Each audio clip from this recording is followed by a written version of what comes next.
Please welcome the greatest footballer on the planet, Cristiano Ronaldo.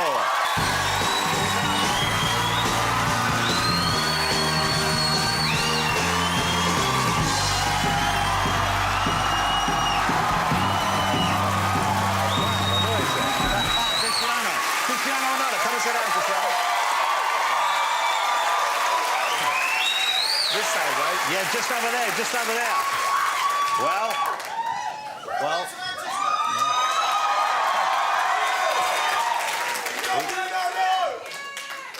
I think you have one or two fans in this evening. So nice to have you here. Why do you not do this kind of show more often? You must be asked an awful lot, I'm sure. No time. No time? No time. Just too busy? Yeah, kind of. Many trainings, many games. We have to travel a lot. And basically, difficult. Yeah. Difficult. We don't have a lot of time. But it must be a nice feeling to be here and knowing these people are going crazy for you and people at home are excited about seeing you. That must be quite a good feeling. Well, it's an unbelievable feeling. I was here in England for 6 years. Yeah. And I respect English people a lot because they are very polite and they respect... Serious. That felt like a warning. No, but it's true. The timing that I spent here, the people treat me unbelievable. I'm never gonna forget that. So this is why I say, and I'm gonna repeat, English people, they are polite for me because they respect. Yeah. That's nice to hear. And I think we're proud of that as well. We are proud of it in country. So let's talk about the Ballon d'Or. The Ballon d'Or is FIFA's kind of idea of who is the best overall footballer this last year. Yeah. You have won it 3 times. Lionel Messi has won it 4 times. So you hold that at the moment. And we're coming up in January, I think. They will announce who has it for January, the next year. yeah. And obviously you would like it to be you. Will be in.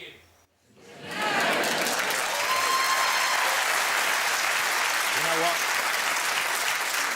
If I had have known Sepp Blatter was coming, I would have asked the feeling. So, what are your estimation of how it might go, and what are your feelings about the result either way? To be honest, I think you're gonna win. Messi gonna win this year. Yeah, but you know, it's FIFA. Just... you know what I'm saying? How do you get on with Lionel Messi now? I heard you say that you're a little bit closer, you're a bit more relaxed together. You used to see him just as a rival, now you see him more as a human being. I don't have rivals, I don't have. We have a normal relationship. We share this stage there in FIFA 8 years. Yeah.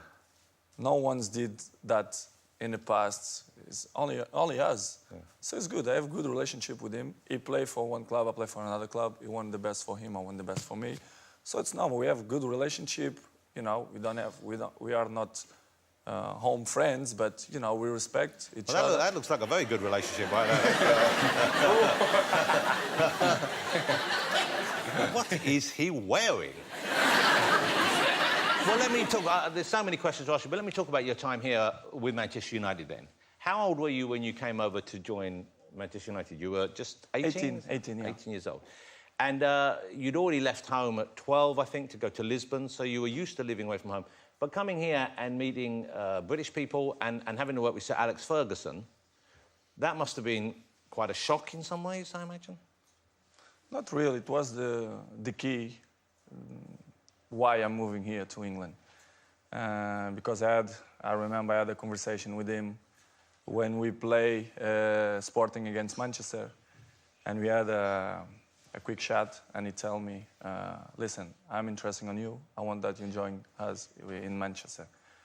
It was the key. So it's unbelievable person. He treat me very good.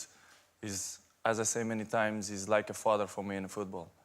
So I have to appreciate what he did for me. I passed 6 years in Manchester, very good. I win many titles in terms of collective and individual. It was unbelievable timing for me here in England. Well, your English now is very good. Well, I try my best. Yeah? And this isn't me just being polite. It is very good. But when you first came, I guess it wasn't as good. And certainly, I have spoken it all my life, but I find it hard to understand Alex Ferguson sometimes. So that must have been difficult for you at first. But I still don't understand him. Yeah, well... Because in the beginning, I had to translate, a Brazilian man. So you had a translator Of for... course. What, for all British people or just for Alex Ferguson? Well, basically, only for him. Yeah. What things do you remember then? What things did he help you with? Which things did he teach you about to become a better footballer or a better person?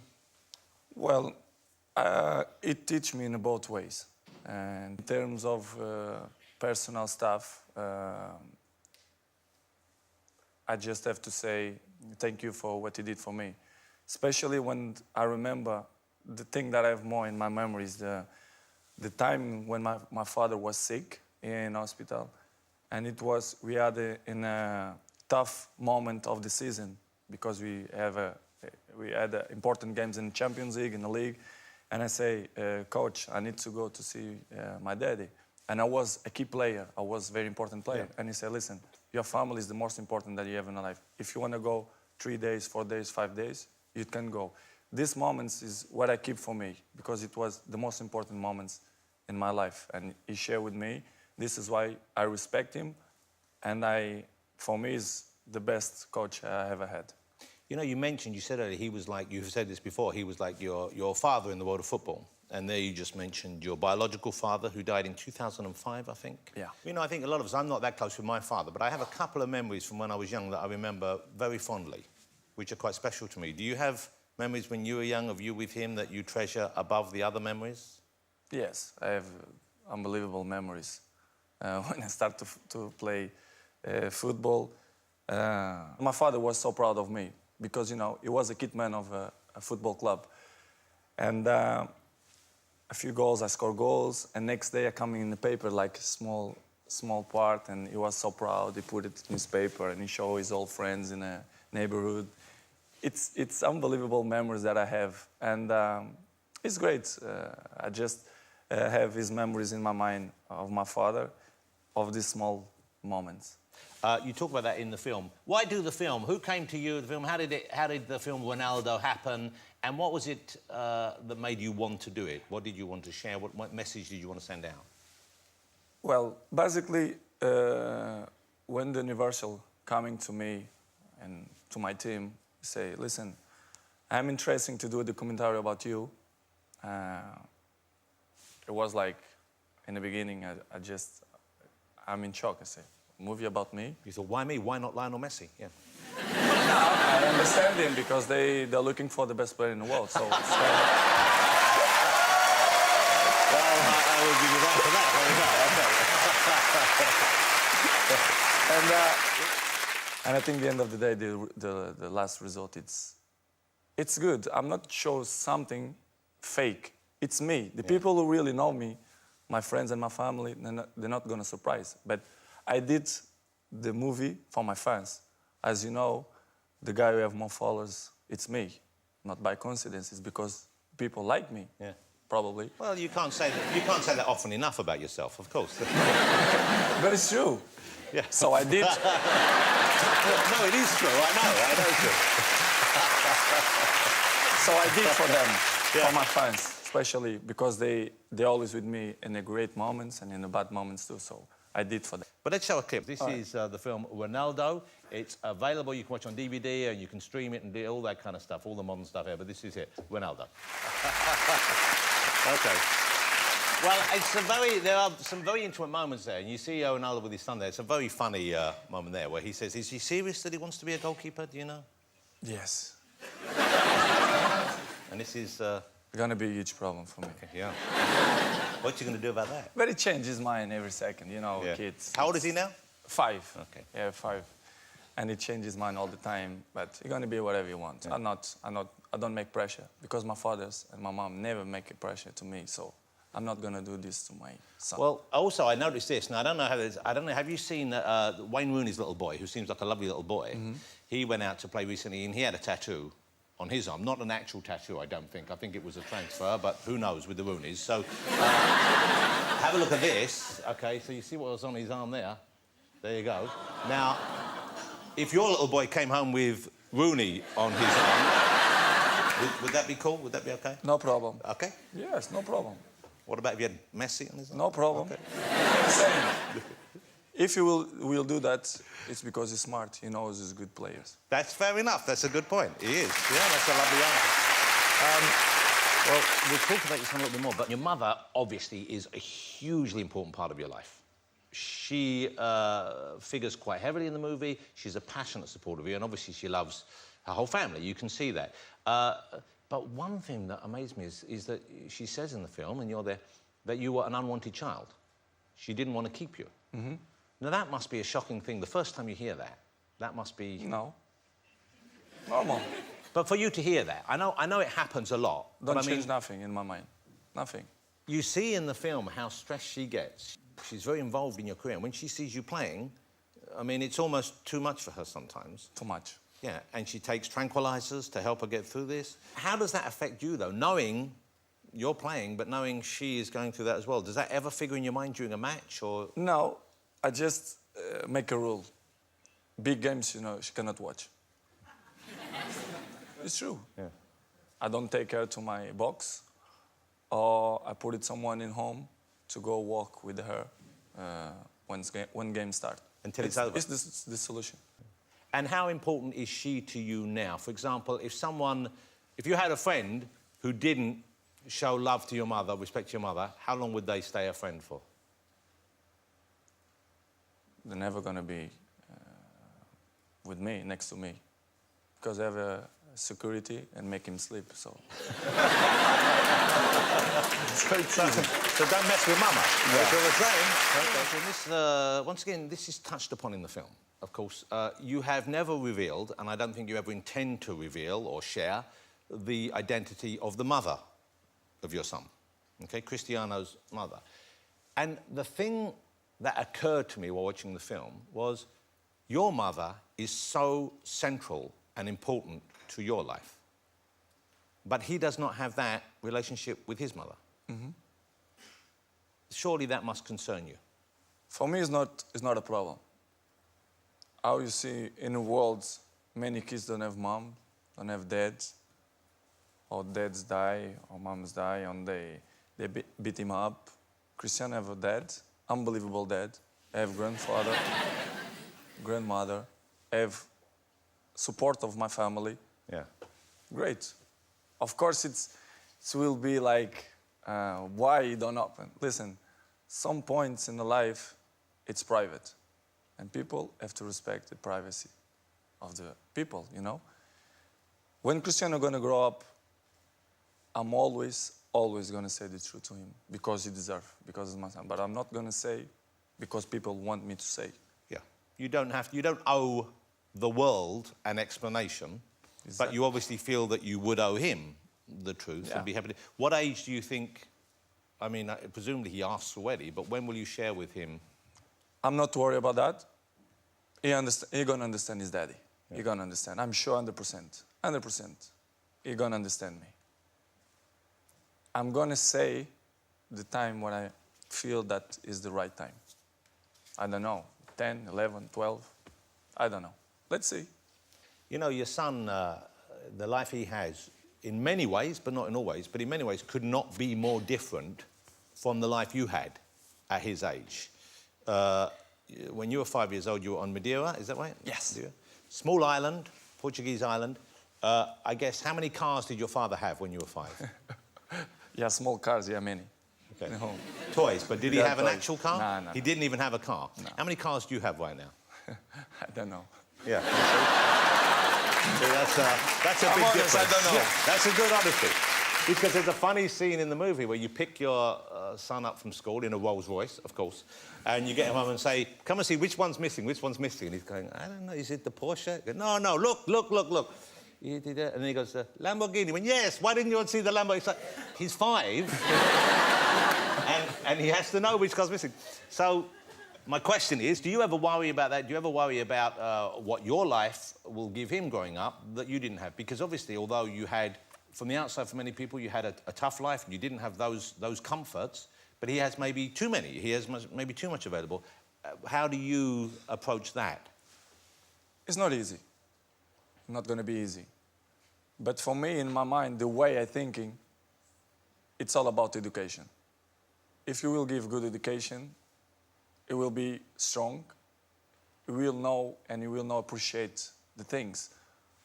I cannot avoid to show him a good car, a good houses, a good quality of life. You cannot avoid, you know. Yeah, because you have that, of Exactly, course, and you have earned exactly. that. Yeah. I cannot avoid.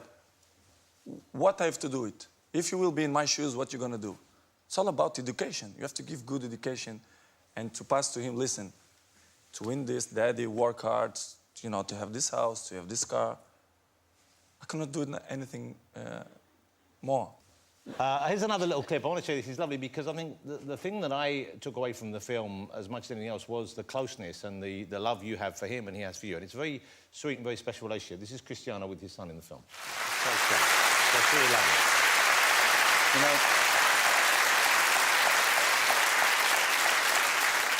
that's lovely. If you could do that with him when he's 20 on your back, then I'd be impressed. Okay? That's real training. That's what Rooney does.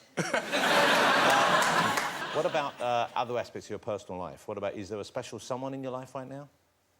A few.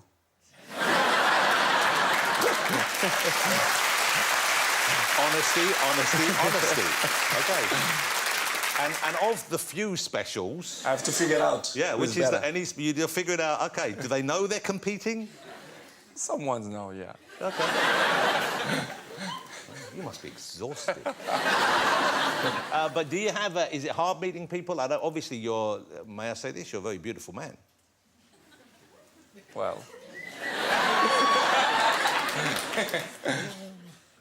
Normal.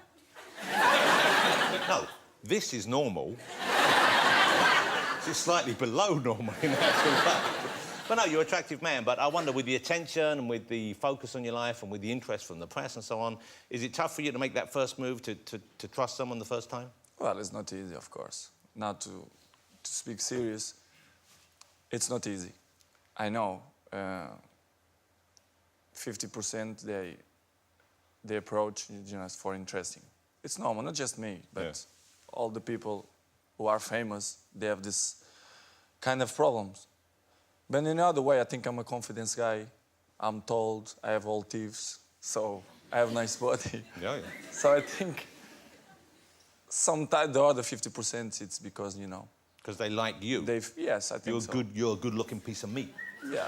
That's right. There, look at that. Not bad, eh?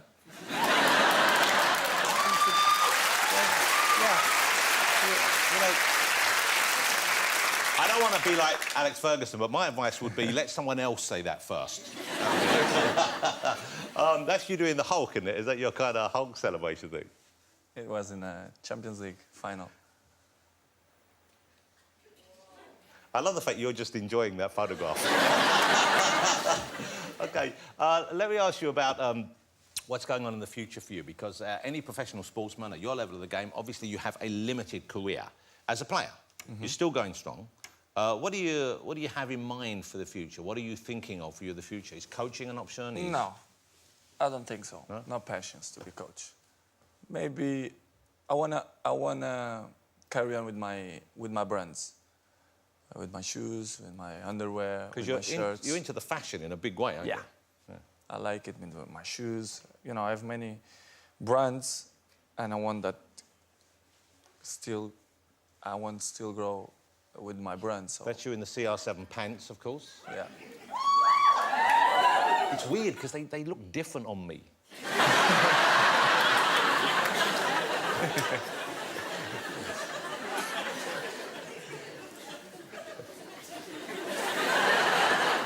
I mean, could you maybe just do one of the slightly more elasticated waistbands? Who do you like watching from the world of football? What about English footballers? Who do you enjoy watching play in the British teams right now? Well, I'm a huge supporter of Manchester United. Yes. Would you ever come back to Manchester United? As I say many times, I'm very comfortable in Real Madrid now. I feel happy. Well, that's kind of where you always wanted to be, really, wasn't it? Yeah, of course. But as people know, I like Manchester United. I love that club. But future, nobody knows. But right now, I feel good and I feel happy in Real Madrid. When you start moving on from this level of your career, would you go and play in an LA team? Would you go and play in a team elsewhere? That kind of... In my mind, I want to finish in the top level. I want to finish with dignity. So good, you know, in a good club. Yeah. Doesn't mean that to go USA or Qatar or Dubai, it's not good. But I don't see myself... You wouldn't want that for you? No. Okay. Look, it's lovely having you here. Cristiano's going to stay around for the rest of the show, ladies and gentlemen. Will you join me in saying thank you to her? And I'm just so excited and thrilled that he came on the show. Mr. Cristiano Ronaldo! Thank you. And you'll stay for later.